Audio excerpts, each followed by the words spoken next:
berbagai topik menarik dikupas dalam dialog hari ini.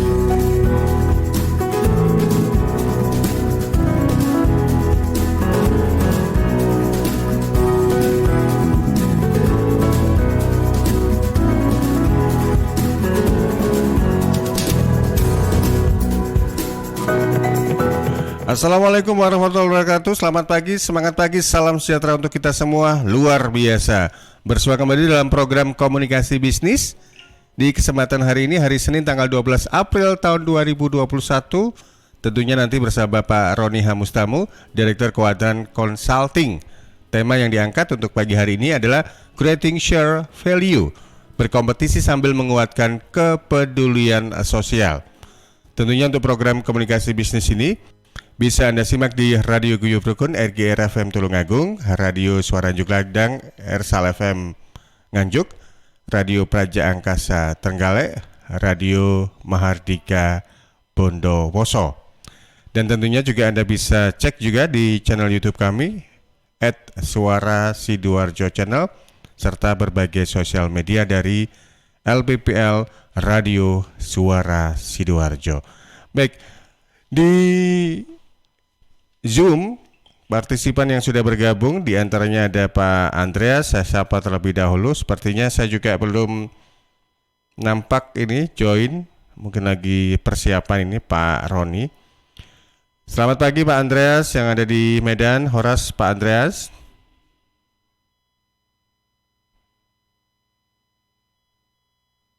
Ya, suaranya nggak muncul ya. Kemudian selamat pagi Pak Yanto Sidik. Ya, selamat pagi. Ya, luar biasa nih Pak Yanto ya. Setengah jam sebelum acara dimulai ini sudah join ini. Patut kita apresiasi. Berarti Pak Yanto ini tipe orang yang disiplin gitu ya. Matur nuwun, sukses selalu untuk Anda ini Pak Yanto. Kemudian juga ada Bu Cicilia Kurniawati. Selamat pagi Bu. Mohon maaf kalau saya salah sebut nama ya. Benar ya Bu ya? Cicilia Kurniawati. J. Apa kabar Bu Cicilia? Baik Pak. Baik, sehat selalu untuk Anda dan keluarga ya Bu ya. Kemudian ada Pak Irawan, selamat pagi Pak Irawan. Selamat pagi Pak. Luar biasa, ini karakter suaranya yang khas, penuh wibawa ini. Sukses juga untuk Anda Pak Irawan. Amin. Ya, kemudian juga ada yang luar biasa ini Pak Rudolfo Balmater. Pak Rudi, selamat pagi Pak Rudi. Good morning, sir. Good morning, sir. Baik, sukses juga untuk Anda ini Pak Rudi. Yes, sir. Dan juga tidak lupa saya sapa juga Pak Denis. Selamat pagi Pak Denis. Selamat pagi Mas Panji, Pak Rudi dan teman-teman semua. Pak Good morning, Roni. sir. Good morning, sir. Iya. Salam Pak Ketua. semuanya. Salam untuk semua. Salam sehat. Salam sehat untuk kita semua tentunya. Dan juga dari APPI ya Pak Denis ya. Oke, baik. Kemudian Pak Roni baru saja join ini. Pak Roni, selamat pagi. Sukses untuk Anda Pak Roni. Ya, selamat pagi. Iya, Pak Roni, ini lokasinya kok nggak seperti biasanya. Ini di manakah? Iya, saya terpaksa pakai handphone. Saya posisi di kantor Gubernur Jawa Timur. Wah, luar biasa. Ada acara FGD dengan KPK, tapi saya permisi 1 jam pertama ini untuk keluar duluan. Oh begitu ya. Terima kasih Pak Roni, luar biasa ini ya. Di sela-sela waktunya juga banyak kesibukan menyempatkan untuk di komunikasi bisnis. Baik Pak Roni, terkait dengan tema kita untuk pagi hari ini, Creating Shared Value, berkompetisi sambil menguatkan kepedulian sosial. Monggo Pak Roni. Iya, terima kasih Mas Panji dan sahabat Suara Sidoarjo. Terima kasih senior-senior saya, ada Pak Rudi, Pak Denis, Pak Irwan, Pak Yanto Sidik dan teman-teman yang lain. Semoga nanti berkenan untuk berbagi. Hari-hari ini sedang banyak diskusi di antara teman-teman praktisi, setidaknya di lingkungan di sekitar saya. Mereka pada umumnya sedang memperdebatkan ada sekelompok orang yang menganggap konsep yang namanya CSR itu sekarang diganti dengan konsep yang namanya CSP. Nah, CSR itu adalah tanggung jawab sosial perusahaan, corporate social responsibility, sedangkan CSV itu adalah creating shared value yang dimunculkan oleh Michael Porter dan Kramer pada tahun 2006. Nah, sesungguhnya perlu kita luruskan, CSR dan CFP itu bukan pengganti. Itu sesuatu yang secara konsep berbeda dan tingkatannya juga berbeda. Kalau saya lebih berada pada posisi CSR itu adalah bagian atau salah satu bagian dari CSV. Nah, kita mulai masuk dulu. Apa itu CSV? Creating Shared Value. Itu maksudnya begini. Dulu banyak sekali orang berusaha merasa tertekan karena mereka dibebani hal-hal yang di luar untuk kepentingan usaha. Namanya tanggung jawab sosial perusahaan. Bahkan ada seorang tokoh dunia, Friedman, itu yang mengatakan kalau kita melakukan CSR itu sama seperti double taxing. Jadi perusahaan dipajak 2 kali. Kenapa? Karena perusahaan sudah bayar pajak, tetapi masih dipaksa untuk membangun jalan dan untuk melakukan hal-hal yang di luar bisnisnya dia, yang untuk kepentingan masyarakat di sekitar dan lingkungan. Yang kedua, ada pemikiran bahwa CSR itu sebetulnya merampok hak pemegang saham yang namanya dividen. Karena sebagian dari dividen itu kemudian dipotong karena dipakai untuk CSR. Nah, kalau CSV itu total berbeda. Kita paham bahwa memang ada pemikiran cost untuk CSR itu ada 6 bentuk penyebab. Apa saja boleh dilakukan, salah satu diantaranya adalah marketing. Tetapi kalau CSV itu lebih kepada perusahaan melakukan hal-hal yang memang dibutuhkan oleh perusahaan, melakukan hal-hal yang memang esensial bagi perusahaan, tapi pada saat yang sama mempedulikan dan bahkan membantu pengembangan atau perbaikan isu-isu sosial dan isu-isu lingkungan. Saya beri contoh yang sangat sederhana. Ada yang namanya business opportunity. Business opportunity itu bisa dimasuki oleh siapapun, karena itu namanya peluang usaha. Nah, business opportunity tersebut tertentu itu bisa saja berasal dari kebutuhan-kebutuhan yang ada di masyarakat. Ada peluang-peluang yang sifatnya sosial, ada peluang-peluang yang sifatnya lingkungan. Dan di perusahaan sendiri ada yang namanya aset perusahaan, ada yang namanya kapabilitas perusahaan. Nah, kalau 3 itu disatukan, maka muncul konsep yang namanya CSV, Creating Shared Value.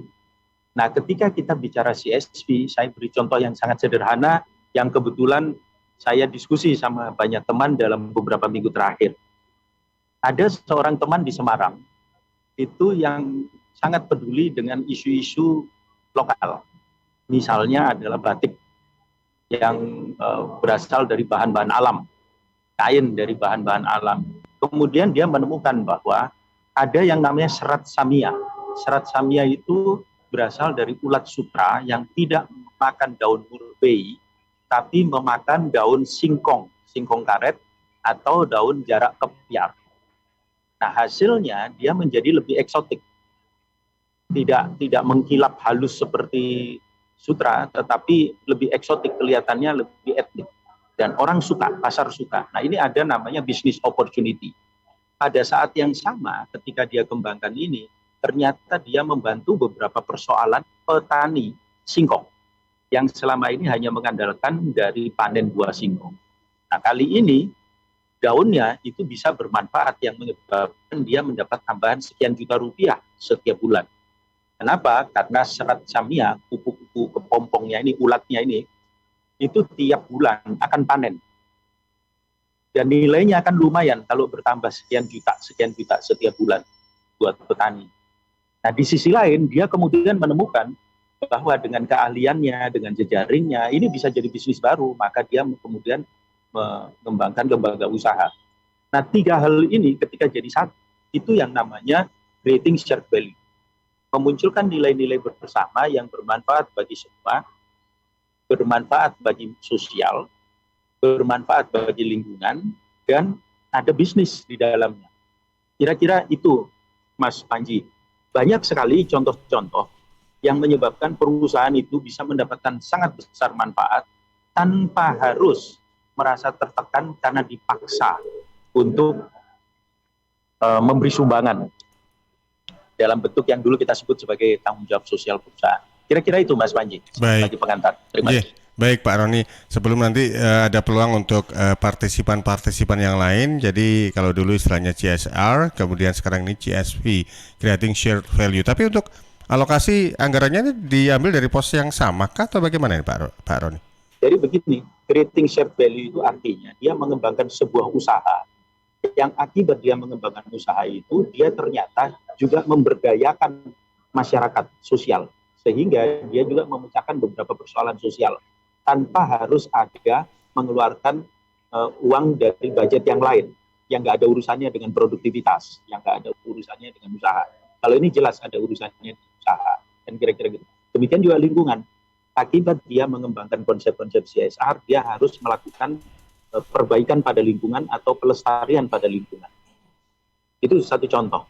Contoh salah satu yang sekarang lagi asik itu adalah ekoenzim. Ekoenzim itu sebetulnya berasal dari limbah.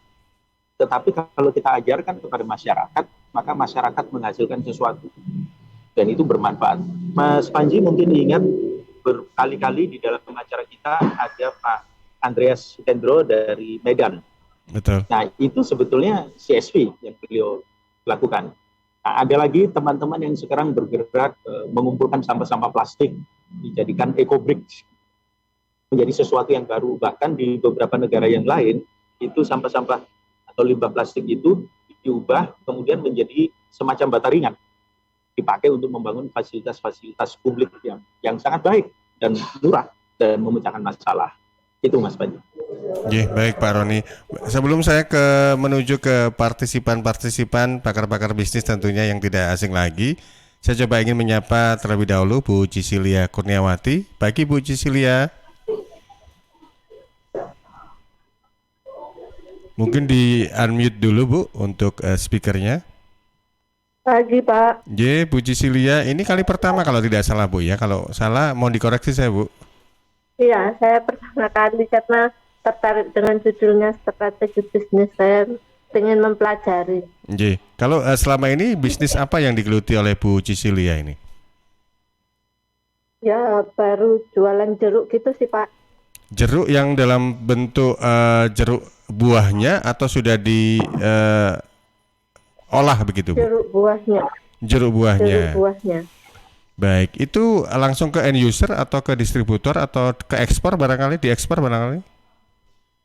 Masih end user sih Pak. Masih end user. Iya. Baik. Untuk kondisi sekarang bagaimana tren penjualannya Bu? Ya naik turun sih. Kadang ada pembeli, kadang enggak gitu. Baik ya. Mudah-mudahan ke depan ini juga semakin semakin bisa bangkit begitu ya Bu Cicilia ya. Lokasinya di mana Bu? Lokasi jeruknya sih di Surabaya Timur. Kalau saya di Pondok Chandra. Oh begitu. Itu lebih banyak pemasarannya lewat offline atau online atau bagaimana? Offline. Offline ya. Langsung ada outletnya begitu ya? Iya. Baik ya. Baik. Semoga sukses dan lancar ini Bu Cicilia. Amin. Terima kasih Pak. Baik. Baik, saya coba geser ke Pak Rudi. Pak Rudi terkait dengan CSV.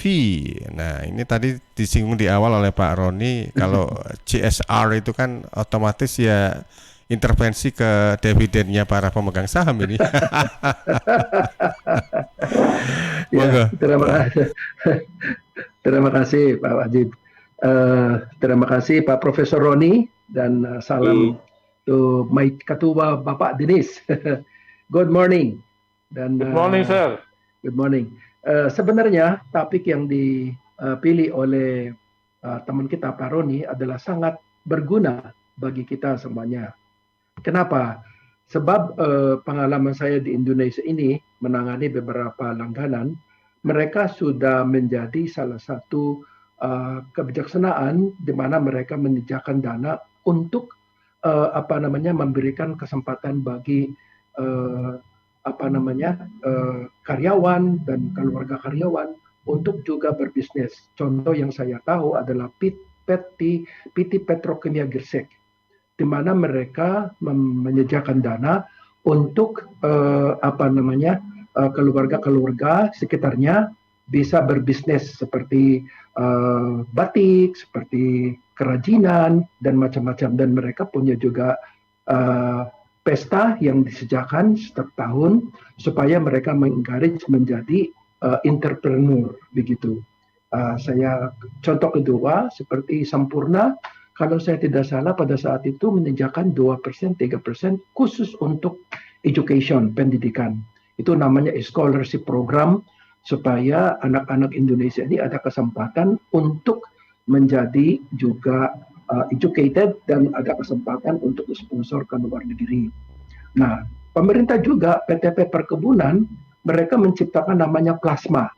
Jadi sekitar perkebunan itu ada petani yang kemungkinan punya hanya 500 square meter, juga harus tanamkan supaya hasilkan di kelapa sawit atau apa, bisa juga menjadi bahan baku untuk PNP PTP.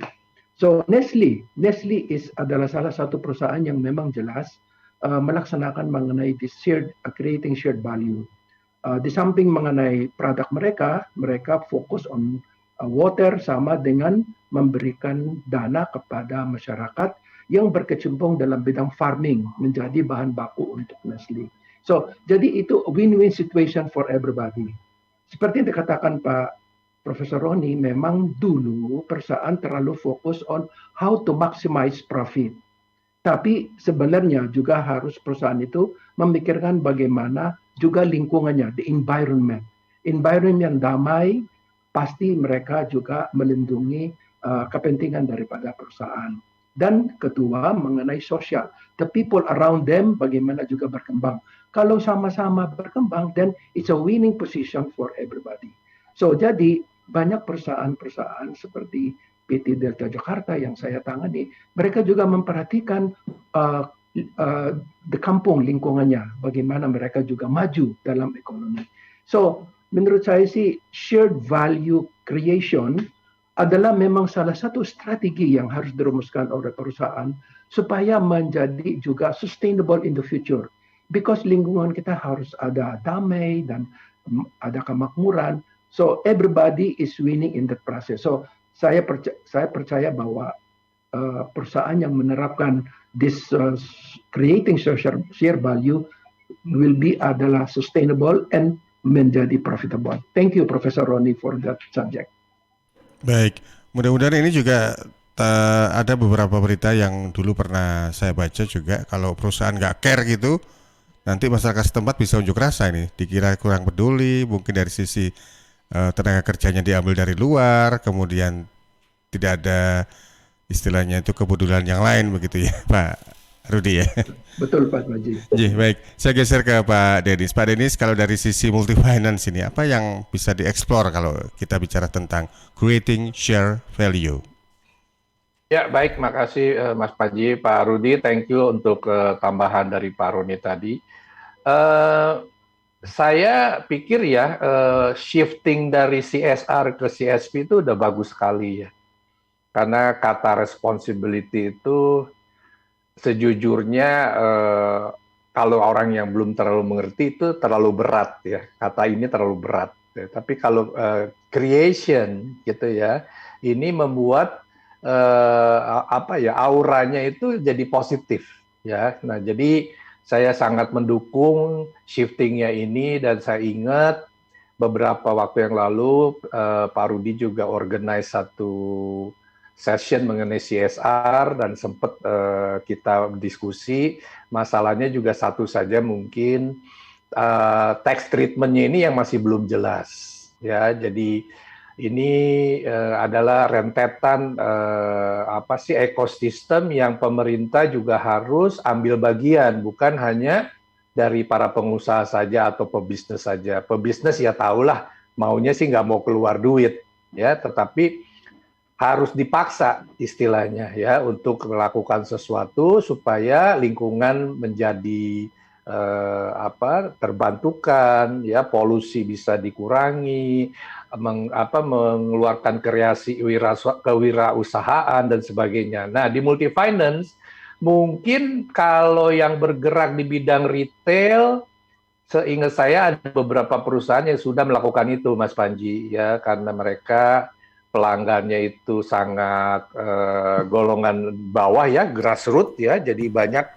misalkan ada satu perusahaan, saya nggak etis kalau menyebut namanya karena takutnya belum tentu mereka berkenan, itu adalah memberikan bantuan dan bukan bantuan, mungkin kerjasama, bahasanya seperti orang-orang yang debitur itu atau familinya itu bisa menjual makanan, bakso misalkan, dan mereka lakukan itu dengan mengambil porsi CSR itu. Nah, jadi saya pikir saya pribadi sangat mendukung ya, dan cuman mungkin alangkah lebih baiknya apabila juga otoritas dalam hal ini Dirjen Pajak yang bisa juga mempertimbangkan ya, dan tentunya harus dikontrol dengan baik ya supaya tidak terjadi penyalahgunaan akan hal tersebut. Dari saya tambahnya kira-kira itu dulu, Mas Panji. Baik, Pak Denis. Ya,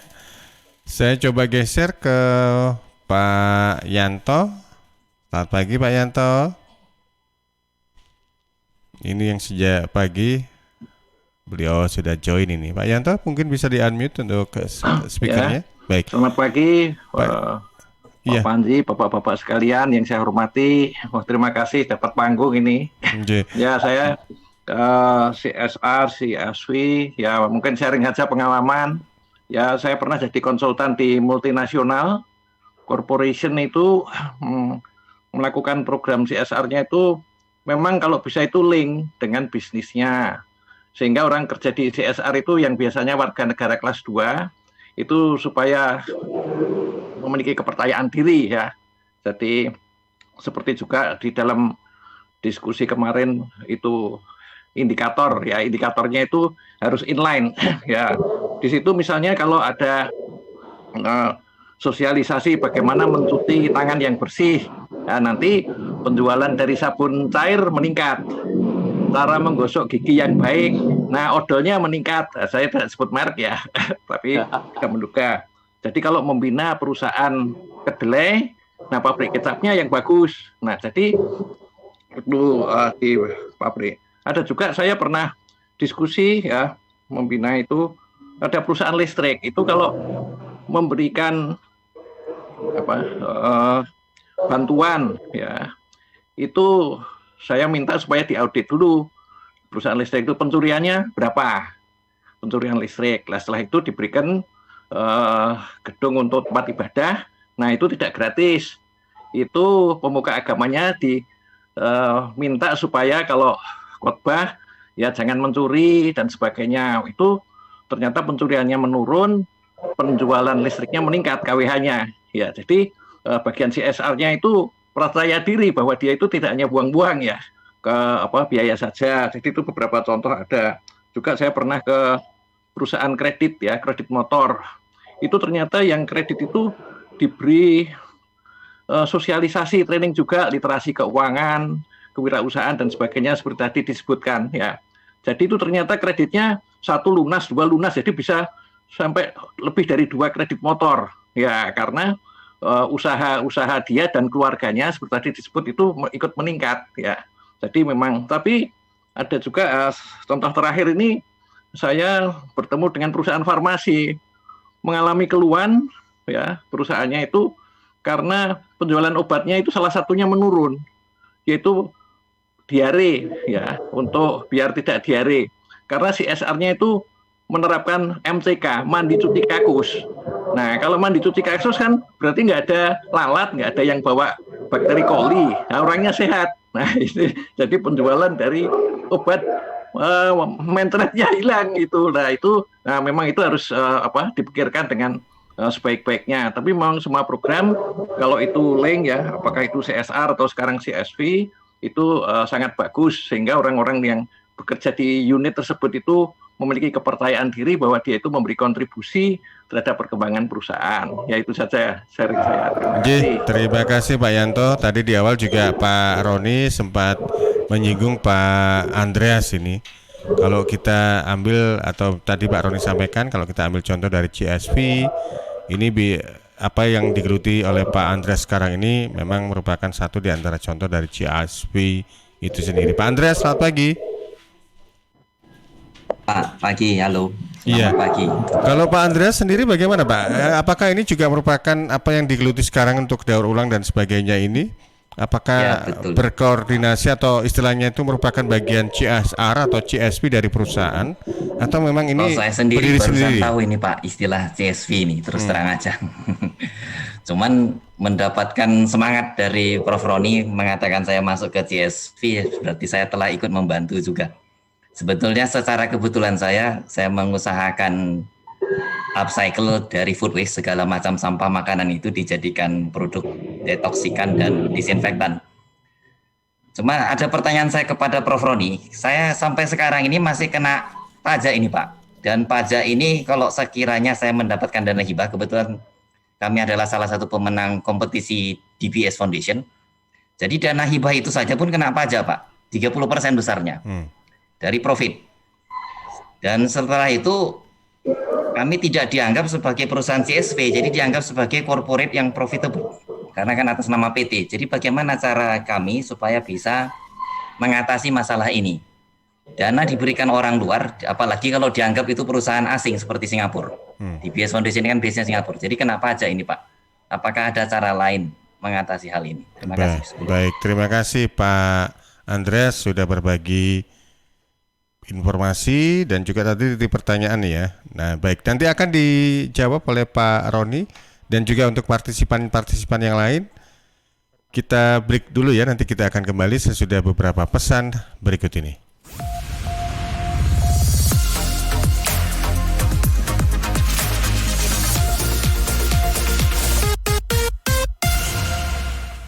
Rokok opo iki lho, kok putihan? Ya rokok kok, ya murah, ya akeh. Rokok ilegal ki. Masa rokok ilegal iki? Yo ki.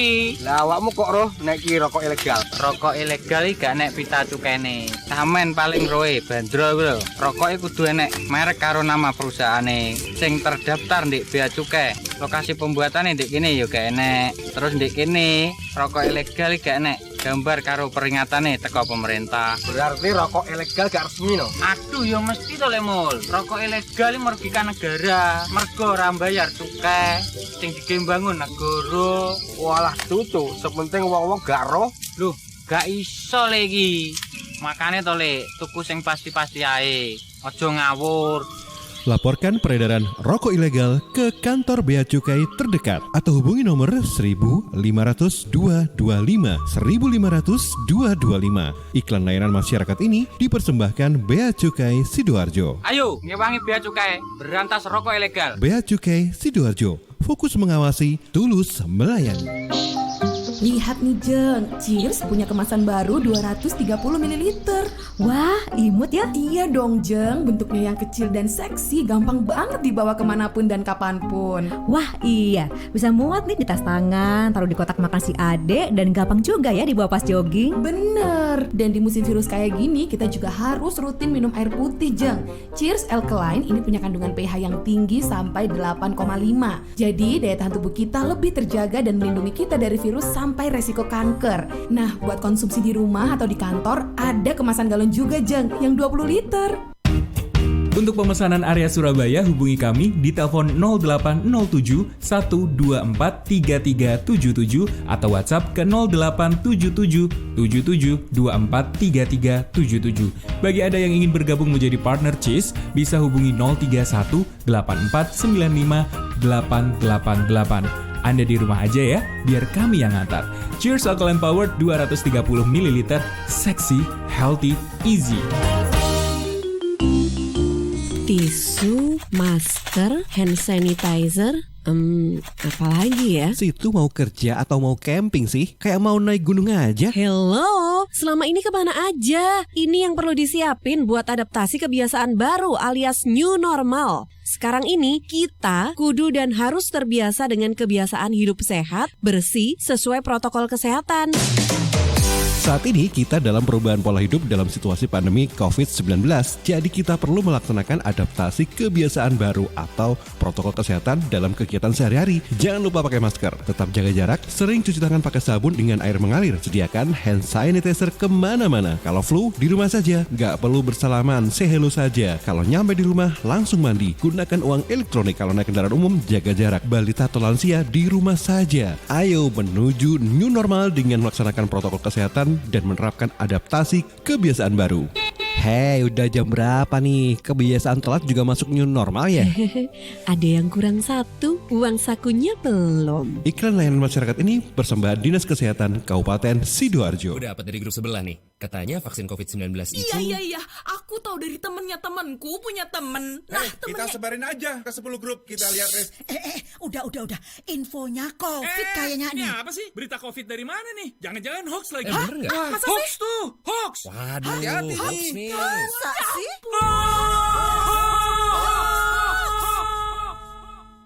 Selain virus yang mengancam, ada bahaya lain yang mengintai, yang memicu kebingungan, menghapus rasa percaya, membunuh optimisme, membangun rasa curiga. Ribuan hoax yang beredar menghambat penanggulangan pandemi. Stop hoax dari sekarang. Tahan, saring sebelum sebar. Kalau dapat informasi, tahan dahulu. Cek di www.hoax.infovaksin.id baru disebar. Dipersembahkan Kominfo dan Komite Penanganan COVID-19 dan Pemulihan Ekonomi Nasional. Kesehatan pulih, ekonomi bangkit. Serta Indonesia Persada ID untuk menyiarkan baik. Solusi terbaik untuk rumah kos di Sidoarjo, Graha Sakinah Syariah. Hunian kos premium dengan harga terjangkau dan terbuka untuk semua kalangan. Harga mulai 1 jutaan per bulan. Lokasi di tengah kota berkonsep syariah, fasilitas lengkap, aman dan nyaman. Parkir luas, dapur bersama, jemuran, akses 24 jam dan dilengkapi dengan jasa laundry. Graha Sakinah Syariah juga menyediakan kos harian mulai 150.000 per hari. Tetapi untuk pasangan belum menikah tidak diizinkan. 4 lokasi terbaik Graha Sakinah Syariah bisa jadi pilihan terbaik untuk hunian kos Anda. 3 unit di Kelurahan Magersari, Kecamatan Sidoarjo, dan 1 unit di Perumahan Pondok Jati, Desa Pagerwojo, Buduran, Sidoarjo. Khusus di Perumahan Pondok Jati dilengkapi dengan resto. Booking sekarang juga dan pastikan hunian kos syariah aman dan nyaman jadi pilihan. Hubungi Abah Bandi di 081 230 55052. 081 230 55052.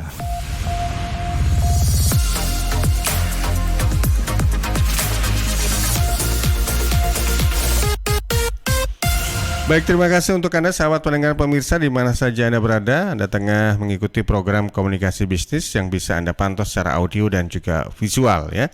Tema kita Creating Share Value, berkompetisi sambil menguatkan kepedulian sosial. Sebelum nanti menanggapi pertanyaan lewat WA dan juga Pak Andreas tadi, saya ingin menyapa Pak Irawan. Selamat pagi Pak Irawan. Selamat pagi Pak. Baik Pak Irawan, pandangan Anda terkait dengan creating share value, monggo Pak Irawan. Terima kasih kesempatannya yang diberikan. Kalau saya lebih mengamati secara praktek ya Pak ya, dan secara sederhana aja, apa sih bedanya dengan CSR yang tadi Pak Roni sudah jelaskan? Bagi saya, mohon maaf, tolong saya dikoreksi kalau saya lebih simpel aja Pak. Kalau CSV yaitu creating share value itu, pendekatannya adalah bukan cost bagi perusahaan, lebih ke arah win-win. Apa yang didapat oleh perusahaan. Jadi bukan apa saja yang diberikan oleh perusahaan. Kalau CSR kan lebih cenderung perusahaan memberikan sesuatu kepada, jadi cost, biaya gitu. Sedangkan kalau CSR apa ya, yang didapat selain memberikan gitu. Oke, untuk lebih simpelnya saya beri contoh ya, yang praktek benar-benar yang ada di lapangan. Saya ada teman, yaitu suatu perusahaan besar sehingga di Surabaya juga lokasinya, di pinggiran Surabaya, sehingga mempunyai pembangkit tenaga listrik berupa batu bara. Itu limbah batu baranya banyak sekali. Bahkan harus mengeluarkan biaya untuk mengangkut dan membuang, tanda kutip membuang limbah tersebut ke suatu tempat yang amat sangat jauh dan mohon maaf bahasanya jurang gitu ini ya. Padahal kita tahu secara teknologi, secara di Google aja semua ada bahwa limbah batu bara itu bisa digunakan sebagai bahan baku utama untuk batu bata ringan. Ya, itu. Nah, ini loh, teman saya itu sudah menawarkan, Pak Irawan, siapa yang mau silakan ambil di perusahaan, yaitu yang pembangkit listrik tenaga batu bara. Hingga sekarang minatnya kecil sekali. Gitu. Ya, maksud saya, ini dalam rangka CSV ini saya sarankan adalah bukan hanya bipartit, yaitu antara perusahaan dengan konsumen atau dengan apa itu namanya stakeholder, yaitu masyarakat sekitar, tapi difasilitasi oleh pemerintah. Karena pemerintah yang tahu dan punya data dan punya channel, termasuk tangan-tangannya pemerintah ya, dalam hal ini misalnya Kadin dan sebagainya. Siapa yang butuh bahan baku ini, gitu, ini ya, untuk menjadi usaha batu bata ringan atau bahkan menggerakkan UMKM. Jadi kalau kita di Trowulan itu lebih ke arah batu bata yang berat bukan ringan, yang menggali dari tanah liat di ini, coba diarahkan sih ininya. Kan mereka udah punya konsumen yang mirip-mirip, quote unquote ya. Diarahkan, bagaimana kalau membuat batu bata ringan? Bahan bakunya tinggal diambil gratis, asal Anda ngangkut, itu seperti begitu. Oke. Case kedua ini juga real beneran ada di Jawa Timur, adalah ada satu perusahaan besar juga yang bergerak dalam bidang industri plastik. Dia ngerti nih bahwa plastik ini bebannya quote unquote adalah berat, adalah pencemar lingkungan. Sehingga salah satu anak perusahaan dia, jadi dia harus mendirikan suatu perusahaan lain yang bisa mengkonsumsi sebagian ya, tidak seluruhnya, limbah plastik yang ada, yaitu di recycle, sebagian sekali lagi itu. Oke, sebagian limbah recycle. Ide dia adalah mendirikan suatu pabrik, dan sudah ya, bukan ide aja, sudah direalisasi, yaitu pabriknya ada di dekat sekitar Malang sana, memproduksi geomembran. Apa itu geomembran? Saya nggak berteori panjang lebar, cuma memberikan aplikasinya. Geomembran itu aplikasinya sekarang yang sebenarnya layak digunakan adalah mereka sudah bisa bikin plastik tadi dengan skala ketebalan yang berkualitas untuk membuat kolam lele dalam skala kecil, yaitu ada produk 1 hingga 3 meter diameternya. Ini di mana bisa ditaruh di teras-teras rumah, baik di rumah-rumah kampung maupun di rumah-rumah lainnya. Ini loh. Jadi tidak perlu lagi membuat kolam berupa semen. Ya, itu. Nah, praktek-praktek seperti begini ini. Jadi ada kolam lele yang murah sekali ya, tinggal pemeliharaan lele. Seperti begini ini perlu digandeng oleh pemerintah nih. Misalnya dari Dinas Peternakan, bagaimana bisa menggandeng siapa kampung yang mau didaya gunakan untuk jadi kampung lele, gitu. Ininya. Kemudian bagaimana pembinaan ikan lelenya, bagaimana pemasarannya, siapa saja yang membutuhkan ikan lele itu. Yang lainnya lagi fungsi geomembran. Ini kita lagi ribut dengan cabai yang naik turun, sekarang udah turun lagi. Geomembran itu salah satunya juga bisa menghasilkan semacam rumah kaca dalam bentuk sederhana, yaitu melindungi tanaman cabai. Seperti begini ini. Kalau ini bisa didaya gunakan, itu yang menurut saya creating share value dalam pengertian sebenarnya. Penggunaannya lagi garam, kita ribut impor garam. Kenapa? Karena quality. Kita tahu garam di Indonesia kebanyakan adalah kecampur dengan tanah. Geomembran salah satu fungsi utama dan sudah ada diterapkan walaupun belum menyeluruh ya karena keterbatasannya ininya. Itu bisa melapisi tambak garam sehingga tidak tercampur tanah, kualitas dari garam pasti lebih unggul. Misalnya, siapa tahu ini kita tahu produsen garam yang terbesar di Jawa Timur ternyata di Sampang, gitu ya. Nah, seperti begini ini. Tentunya perusahaan tadi kebetulan belum punya akses untuk menghubungi Bupati Sampang, dinas garam, saya nggak tahu itu ininya. Ya, itu seperti itu. Untuk ayo kerjasama, karena sekali lagi ini nggak bisa cuma diandalkan bahwa petani garamnya yang harus beli gini-gini dan sebagainya. Tentunya butuh modal kan, harus dijembatani oleh government. Jadi maksud saya creating share value itu not only tugas dari perusahaan, not only tugas dari stakeholdernya ini macam-macam, juga merupakan tugas dari government dalam hal ini. Ya, jadi sekali lagi temanya, inti utama yang mau saya sampaikan adalah bukan sekedar memberi, bukan sekedar sedekah, tapi kita memberikan pancing, kemudian create value sekali lagi, bukan hanya sekedar biaya, tapi create value untuk menghasilkan multiplier effect dari ekonomi. Demikian Pak Panji. Pak Irawan, terima kasih. Plastik mungkin asumsi orang tidak hanya bisa digunakan sebagai furniture, kursi dari plastik, meja dari plastik, tapi juga ternyata bisa difungsikan dengan banyak segi gitu ya, luar biasa. Mungkin nanti titipan untuk Pak Irawan bisa disampaikan Pak Roni ke Ibu Khofifah karena kebetulan beliau ada di kantor gubernur ini. Ya baik, sebelum menanggapi pertanyaan dari Pak Andreas, ada beberapa pertanyaan yang juga sudah masuk di 0811 309 1009. Saya coba cek ke redaksi. Erza. Ya, di WhatsApp redaksi sudah masuk dari Pak Rudin di Blur Kidul. Pak Rudin Blur Kidul ya. Adakah regulasi khusus untuk tetap menjaga image perusahaan ketika membentuk CSV itu sendiri? Baik, Pak Rudin. Oke, ada lagi? Lalu dari Bapak Yana di Sarirogo. Dilihat masa pandemi ini, adakah saran yang bagus untuk CSR yang beda dari yang lain? Baik, terima kasih. Itu aja? Ada tambahan? Ada lagi di Bapak Roni, Balong Bendo. Pak Roni yang lain ini pasti ya, bukan iya. Pak Roni Mustahmu, Pak Roni di Balong Bendo. Ya, pertanyaannya Pak Roni apa ini? Dari sisi bisnis sendiri itu bukannya rugi ya Pak, karena mengurangi jatah jualan kita. Baik, terima kasih Pak Roni. Nanti bertanya ke Pak Roni juga ya. Baik, monggo Pak Roni, tanggapannya dari ada 4 pertanyaan tadi ya, berarti dari Pak Andreas, Pak Rudin, Pak Yana dan juga Pak Roni. Monggo. Terima kasih Mas Panji. Khusus untuk pertanyaan pertama dari Pak Andreas, itu yang bisa menjawab dengan baik itu adalah Pak Rudi dan Pak Irawan, karena beliau berdua itu yang tiap hari ngurusinya keuangan dan akuntansi dan terkait dengan isu perpajakan tadi. Jadi Pak Andreas langsung aja kontak Pak Rudi. Nah, kalau yang tadi Pak Rudin Bluru Kidul, regulasi khusus untuk menjaga citra perusahaan, sekarang ini sih saya tangkap pemerintah berusaha untuk menata supaya semuanya lebih jelas. Tapi terkait dengan citra perusahaan atau tidak, itu memang tidak ada regulasi khusus untuk itu. Jadi citra perusahaan adalah perusahaan yang harus mengupayakannya.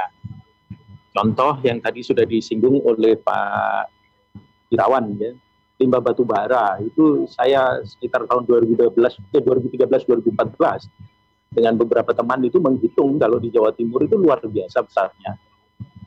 Kami juga bahkan bicara dengan pemilik usaha bata ringan yang membutuhkan bahan baku. Ternyata ada kendala-kendala yang sifatnya sangat teknis, Pak Irawan. Satu, limbah limbah batu bara ada 2, fly ash dan bottom ash. Nah, fly ash itu yang terbang-terbang. Itu harus ditangani, harus ditransport dengan alat yang khusus. Jadi kayak truk tangki begitu. Kenapa? Karena kalau dia dalam perjalanan terkena angin, kan dia akan menjadi debu yang bertebaran dan itu bisa berdampak pada kesehatan warga, menimbulkan asma dan infeksi saluran pernafasan atas lah, kira-kira begitu. Sehingga itu khusus. Nah, ini limbah ini kategori B3, sehingga transporternya pun harus mengurus izin khusus yang dari pusat. Bagi mereka yang sudah belasan tahun pun, itu membutuhkan waktu sekitar 4 bulan untuk mengurus, karena satu truk itu butuh satu izin tersendiri. Lamanya 4 bulan, dari KLHK dulu dapat rekomendasi, baru ngurus ke Dirjen Perhubungan Darat, dan itu berlaku hanya 12 bulan. Artinya begitu bulan ke-8 harus mengurus lagi. Nah, itu yang menyebabkan muncul cost. Nah, itu bagi pengusaha bata ringan misalnya, itu tidak terlalu menguntungkan, karena truknya ada berangkat itu khusus untuk bawa fly ash, baliknya lagi itu truk menjadi kosong, sehingga biaya transportasi nggak bisa dibagi 2, dibanding dengan pasir misalnya pulang masih bisa bawa bata ringannya. Nah, hal ini yang menjadi hitungan bisnis, yang ke depan memang mesti dibahas antara perusahaan yang ingin, dalam tanda kutip, membuang limbahnya Dan kalau membuang limbah B3 itu harus ada syarat-syarat yang menyebabkan dia harus mengeluarkan biaya. Nah, barangkali di situ yang harus dibagi. Kenapa yang saya tahu, sebagian dari fly ash itu bisa dipakai untuk campuran hingga 30% dari bahan baku semen. Nah, jadi itu bisa didorong ke sana, tidak hanya bata ringan. Ada banyak lagi. Tetapi ada case yang sangat menarik, Pak Irawan. Jadi barangkali kliennya Pak Irawan ini nanti ya perlulah sama-sama kita ketemu, kita cari titik. Kenapa? Karena sekian tahun lalu ada satu kolega investor dari Singapura yang mau membuat precast semen-semen yang bangunan lah ya, misalnya dalam bentuk tiang atau dalam bentuk culvert itu yang bisa menggunakan bahan baku sebagian dari limbah batu bara itu, tapi bahan bakunya nggak ada, sudah diambil alih oleh pihak lain karena ini persoalan bisnis. Plastik juga demikian ya. Plastik itu banyak sekali peluang-peluangnya. Jadi mungkin banyak dibahas termasuk garam tadi. Saya malah jadi kepingin ini nanti sama Pak Irawan, Pak Rudi kita duduk-duduk gitu atau melalui Zoom kita bahas-bahas karena barangkali ada pihak yang selama ini memang belum tahu bahwa itu bisa digunakan. Tentu akan ada perhitungan berapa biayanya untuk per hektar dan nanti meningkatkan garam itu jadi berapa persen. Memang garam kita ada kasus seperti yang tadi disampaikan oleh Pak Irawan. Pertanyaan kedua tadi CSR, yang lain daripada yang lain, ini tidak bisa dibahas. Kenapa saya katakan tidak dibahas? Karena itu mesti spesifik. Apa yang ada di perusahaan Anda, apa yang ada di lingkungan sekitar Anda. Dan kalau CSR tadi itu tepat sekali disampaikan oleh Pak Irawan, CSR itu dipandang sebagai beban, tambahan biaya oleh perusahaan. Itu masih manis itu, Pak Irawan sangat sopan. Tapi kalau Milton Friedman itu mengatakan ini merampok uangnya pemegang saham, gitu. Karena itu melakukan sesuatu yang berbeda. Nah kalau CSV itu justru menghasilkan sesuatu yang baru, walaupun tidak secara langsung. Tapi kalau kita edukasi orang-orang di sekitar kita dengan baik, mungkin mereka bisa jadi pemasok bahan baku yang berkualitas. Kalau kita edukasi, mungkin mereka akan bisa menjadi pemasar yang berkualitas. Sesederhana begini, tadi ada satu perusahaan yang disebut oleh Pak Rudi. Perusahaan ini paham kehadirannya dia menyebabkan masyarakat akan menuntut supaya mereka dipekerjakan. Tetapi kan butuh skill, tidak semua orang diterima. Nah perusahaan ini melatih mereka dengan kemampuan entrepreneur. Sehingga bisa saja kemudian memasok kepentingan-kepentingan perusahaan. Sesederhana kebutuhan makan siang, kebutuhan snacknya pegawai bisa diambil dari sana. Itu sesuatu yang menarik gitu. Pak Roni dari Balung Bendo, kalau kita melakukan ini apa tidak rugi? Gak rugi. 2/3 penduduk dunia, menurut Prahalat itu adalah orang yang berada di bawah garis kemiskinan. Tapi mereka kan tetap harus sikat gigi, mereka tetap harus mandi. Nah, mereka juga butuh pakai sampo. Tapi mungkin nggak bisa pakai sampo botolan yang 1 liter, mungkin yang pakai 1 sachet. Nah, ini kan bisa menjadi sebuah bisnis opportunity yang baru sambil meningkatkan kesehatan masyarakat. Nah, nanti ada lagi memunculkan bisnis baru yang kemudian memanfaatkan atau memperbaiki lingkungan di sekitar. Mari kita bayangkan ketika industri kita ini terkait dengan sektor pertanian, perkebunan, itu bisa meningkatkan perbaikan lingkungan di sekitar masyarakat. Kira-kira itu, Pak. Sekarang sudah tidak zamannya lagi kita menyumbang sembarangan hanya supaya terlihat bahwa kita baik hati. Bukan begitu lagi. Tetapi tumbuh bersama-sama sehingga kalau Pak Irawan tadi mengatakan win-win. Nggak ada lagi sekarang kalau rugi. Kalau rugi itu berarti perlu direview apakah manajernya qualified. Karena hari ini sektor-sektor itu ada sertifikasinya juga bahkan secara internasional. Ada namanya ISSP, International Society for Sustainable Professionals. Itu jago-jago di Indonesia. Lumayan ada beberapa yang sudah mulai, tapi sekarang lagi bersama-sama banyak juga yang akan melakukan sertifikasi itu. Secara internasional ada organisasinya. Kira-kira itu, Mas Panji, terima kasih. Baik, terima kasih Pak Roni. Dan Pak Roni, terkait dengan tema kita, Creating Shared Value, berkompetisi sambil menguatkan kepedulian sosial, last remark dari Anda nih. Monggo Pak Roni. Terima kasih Mas Panji, Bapak-Bapak sekalian yang ada di ruangan ini dengan Ibu tadi, dan sahabat Suara Sidoarjo, Trenggalek, Tulungagung, dan di beberapa kota yang lain. Ketika kita bicara bisnis, ada yang namanya pendekatan konvensional. Ya, zaman nenek moyang kita lah. Yang kesannya itu memeras manusia di sekitar kita, memeras alam. Hari ini, bisnis tidak bisa seperti itu.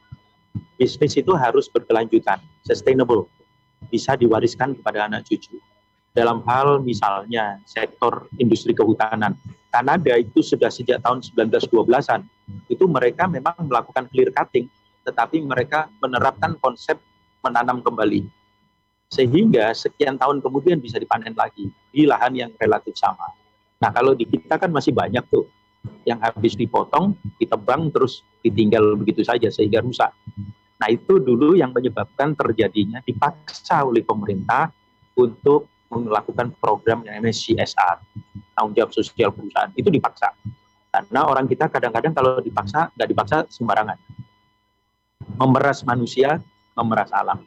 Hari ini dengan konsep creating shared value, perusahaan tidak memeras manusia, tidak memeras alam, tapi perusahaan memperbaiki alam supaya bermanfaat bagi perusahaan, bisa menjadi katakanlah sumber bahan baku, atau bisa menjadi tempat berusaha yang lebih nyaman, yang lebih berkelanjutan.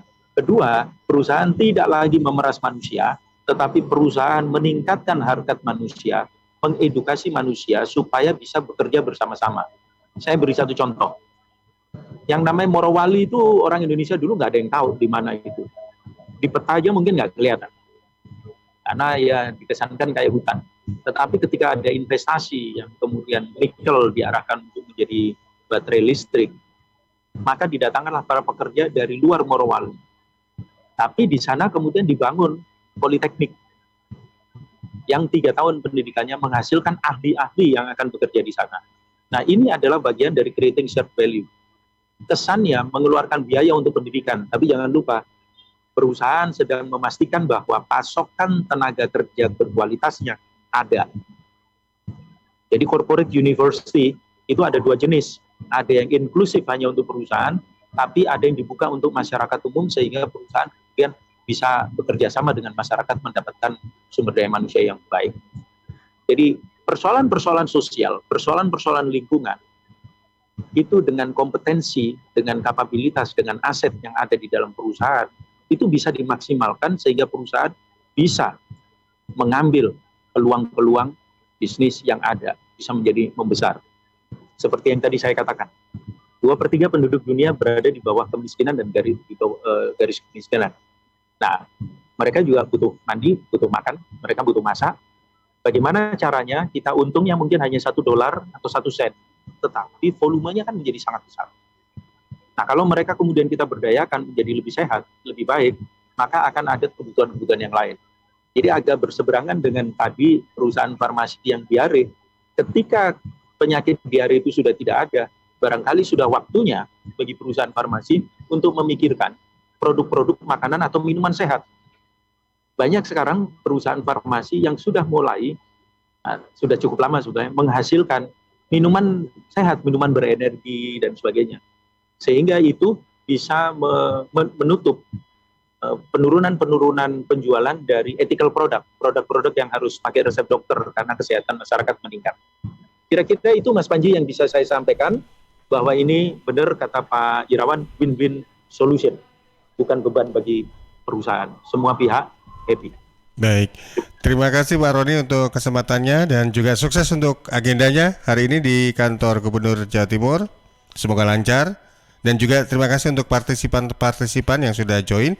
Ada Pak Rudi, Pak Andreas, Bu Cicilia, Pak Denis, Pak Irawan, Pak Moko Pace, kemudian Pak Yanto, dan juga untuk sahabat pendengar pemirsa yang memantau baik secara audio maupun video. Sukses untuk aktivitasnya. Selamat siang, selamat beraktivitas dan salam sehat untuk kita semuanya. Amin. Salam sehat semuanya. Salam sehat.